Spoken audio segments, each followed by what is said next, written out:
在巴厘岛，这次带这台 Ricoh Auto-Half SE 来这边拍照。之前已经有拍一个介绍这个的影片了，可以点右上角看这个影片。这次带这个主要是因为它很方便，它可以拍汽车照，然后又小。我这次除了 GoPro 跟手机就没有再带别的所有的相机了，所以主要就用这台来拍了。然后这一次用的底片是 Fujifilm 的 C200， 拍起来应该是会比较日系一点吧。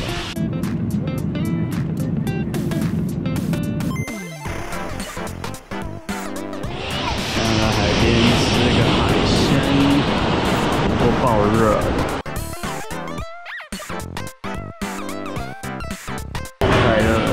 跟这个饮料18000，这个黑冰长这样，还蛮好吃的。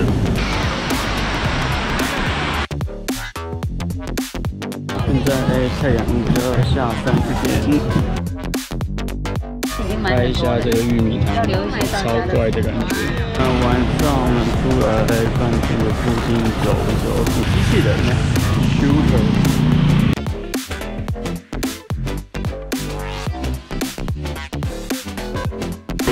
很旅行团的行程，就是亚人圈，瀑布就在那个远方。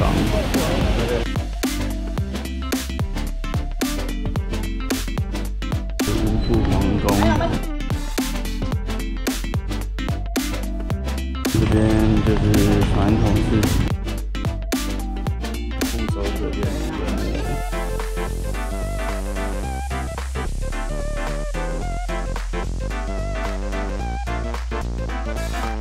找到一个日本拉面店，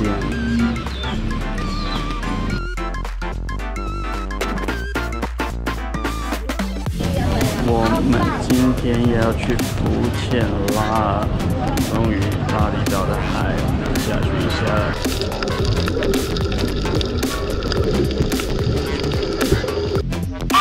巴厘岛的猴子哥，海边的猴子。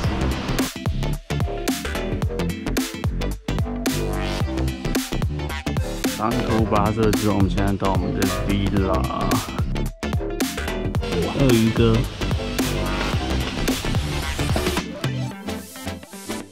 最后一天了，汽车还蛮方便的。现在几站快开完，等下再开盘应该就结束。昨天有点微下雨，湿湿的。等下去吃个港式饮茶，然后就要去机场了，回台湾。这样。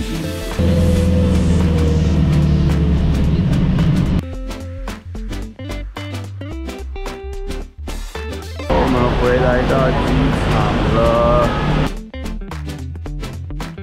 巴厘岛的海关超级久，大概排1个小时了。应该是最后一张照片了，在机场，那就用最后8 咖啡结束。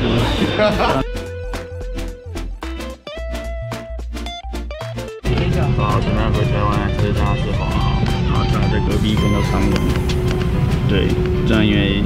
上次长隆把公路直接被取消，应该暂时不打长龙，就这样，嘿嘿。